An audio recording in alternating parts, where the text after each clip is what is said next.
Hi there, welcome back to another small ramble with me, writer and mental health advocate Tobe Allen. I'm also one half of the BARROW Podcast, the show I do with my mum where we talk about divorced, dysfunctional families and mental illness while writing our memoir together. Mum and I are currently on a short break.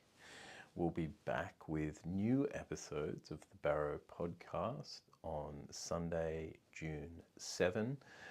And while we're on this break, I've just been thinking about a range of different things, thinking about the project, of course, and thinking about what's upcoming, rather, in our schedule moving forward.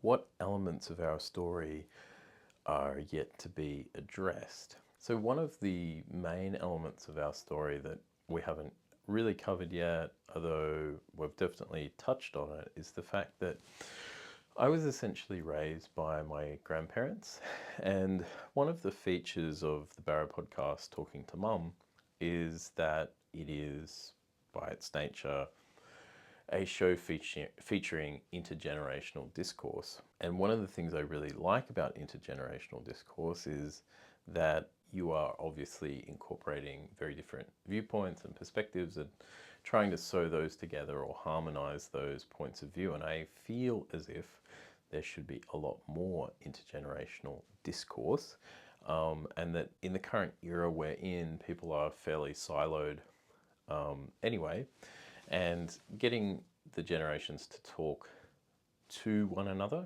as opposed to just shouting and at one another and being judgmental of one another. I think it's probably more important than ever before. So it's also become a feature of my work, I think, because of my upbringing as an only child. And I've talked about this before, that as an only child, you do spend a lot of time in the company of adults and you sort of get quite used to talking to adults. And perhaps that's allowed me to be able to do this. My upbringing is unique, not only because I was an only child, but I grew up in what we would call now an intergenerational household. You know, I grew up in a household where I lived with not just my mother, but my grandparents as well, mum and dad. And there were some upsides to this, getting a range of perspectives and developing my interest as well as my ability to talk to older generations and their worldview.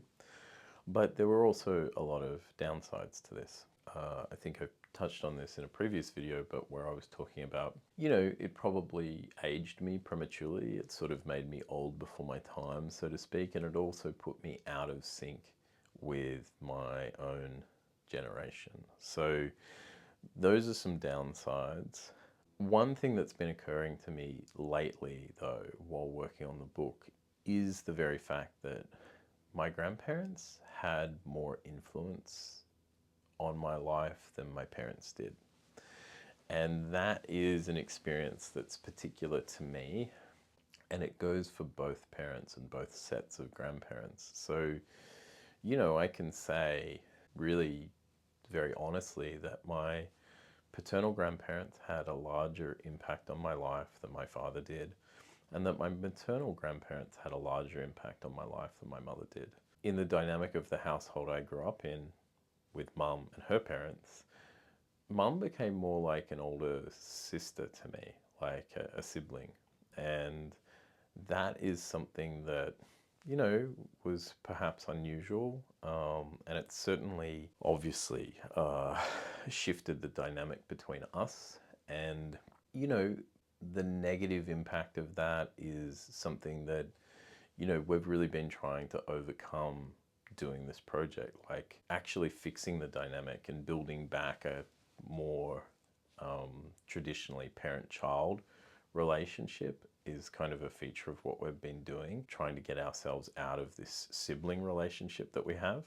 And that's quite, I imagine that's quite unusual. I imagine that's not so relatable, but perhaps it is. I don't know. But I've been feeling perhaps frustrated, increasingly frustrated by this realization that my grandparents had more of an impact and influence on my life than my parents did. And what does that say about my parents? You know, that they allowed this to happen, perhaps. Or did they allow this to happen?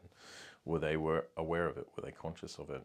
I don't know. I have my theories, but I suppose at this stage, nothing too conclusive. In any case, it certainly has had a lasting effect on me.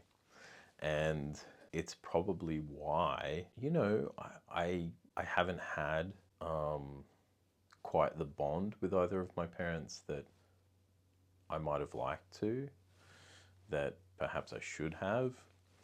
And like I've just said, you know, it's something that Mum and I are now in the process of, you know, trying to overcome and sort of like escape, sort of unentangle is a good word. And trying to figure it out, make sense of it, navigate our way through it and forward, process it, all that sort of stuff. So I suppose it's an odd one. It's positioned me to care for intergenerational discourse. It's positioned me to be receptive to the perspectives of people older than me, and from different points in time, and it's made me interested in them. But it's also left me feeling a little isolated and disconnected from my own generation and from, yeah, you know, the more quote unquote normal bond that I perhaps should have had with my parents. So yeah, that's what's been on my mind lately. And as always with any of these things, I'm thinking about how to fit it in the memoir and how to address it. As a writer, it's one thing to sort of talk about these things, both in these solo videos and on the podcast with Mum, but it's a different thing to sort of like construct in writing appropriate scenes and chapters and what have you in order to sort of convey these ideas and get them across, and not just get them across, but sort of unpack them as well. Yeah, that's on my mind. So if you have anything similar, or you grew up in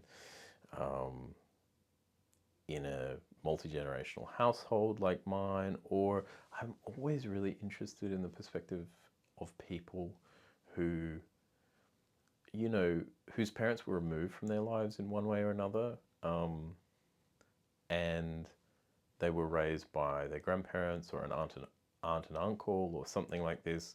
If you've had an experience like that, that you've reflected on, I would love to hear your story. Feel free to leave a comment. I hope that you will, if any of this resonates with you at all. And yeah, share any ideas that you might have about the pros and the cons, and what you've done to process it in your life. That would be greatly appreciated. Yeah, as ever, if you enjoy this video and you want to hear more about my life and the dynamic between Mum and I, then check out the BARROW podcast. I guarantee you will enjoy it. Links and further information can be found in the description to today's video, as well as on the homepage to this YouTube channel. Until next time, bye.